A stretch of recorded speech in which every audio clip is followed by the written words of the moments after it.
me now is Suzanne Hoffman. She has written an amazing story to tell. Thank you so much for joining me this morning. Well, thank you. So let's talk a little bit about your book, Labor of Love, and what it entails. It's wine, it's family, it's fun, and who is this story about? Well, it's 22 wine families.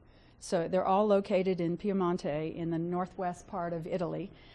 Turin is the capital. Everybody remembers the Turin Olympics. But Piemonte is famous for a lot of things, but particularly for its wine. And this happens to take place in the Langhe, Roero, and Monferrato regions of Piemonte. There's other wine regions, and you'll have to wait to the second book to get those. But for the time being, I looked at 22 families that I've gotten to know.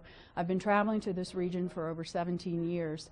And this is my labor of love for over 3 years, the past 3 years. So what went into writing the story? You spent time with the families, you got to know them, you got to know what they did. What did it mean to you during this time? It meant a great deal to me. I fell in love with the region first and then the families.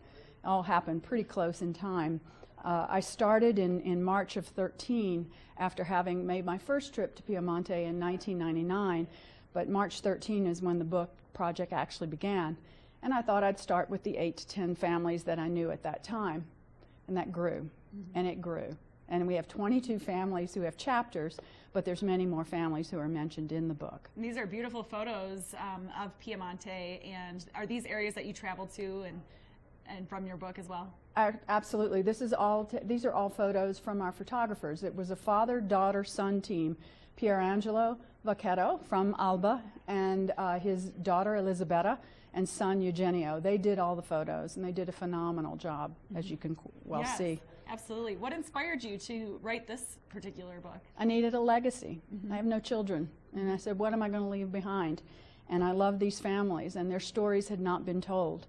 When you read the book and you read some of the stories about the Nazi occupation during World War II, and discover that the courage that many of these women, such as Beatrice Rizzolio, they were amazing people, and these stories hadn't been recorded. So I figured that my legacy would be their legacy committed to paper. Yes, and so how did you meet these families? Did you traveled there? Well, I lived in Switzerland, and so we used to go down. It was only 4 hours. Like people here go to Moab, we went to Piemonte. Yeah. And so over the course of the years, we'd go down 3 or 4 times a year. Obviously, when I moved back to the States in '07, it became a little bit more challenging. But we went down there quite often and got to know them. It was not so easy at the beginning to get into wineries. It wasn't a real wine tourism area that it is now.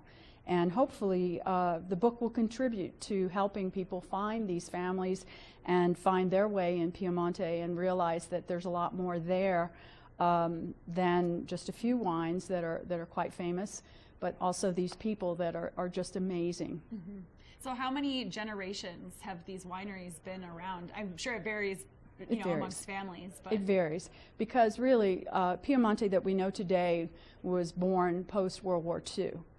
That's when sharecropping ended and a lot of families began to purchase land and they began to make their own wine. Before that, mostly there were large wineries, the aristocratic wineries, what we call historical wineries made all the wine. And so really post-World War II was when it all began, but many of these families trace their roots on the land that they are farming today back many, many generations, some centuries. In one case, Marchesi Alfieri, which is located in the Monferrato region near Asti, they trace back the winery itself to the late 1600s, although they didn't restart the winery until the 1980s was when they restarted, the 3 sisters that are running it today. That is so cool. And you're going to be at Bookworm. I am, again, that independent theme. Yeah. We have an independent bookstore here, Bookworm, which is really an amazing venue for authors like myself, independent authors who take it upon themselves to publish the book. And Nicole has just been so generous to give us this opportunity.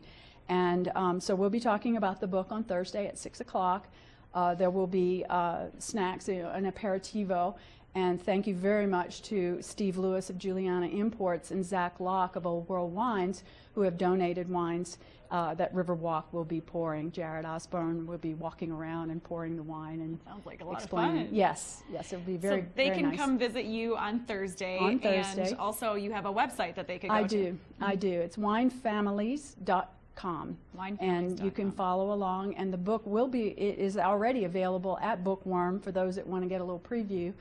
And will be continued to be available there. And also we will be announcing where the book is available online afterwards. That's very exciting. Thank you so much for joining me today, Suzanne. We really appreciate it. Well, thank you for the opportunity to tell everyone about this lovely book. And I look forward to seeing you on Thursday. Thank you. And if you're going out today looking for some fun, Mark Sassy has a look at your weather coming up.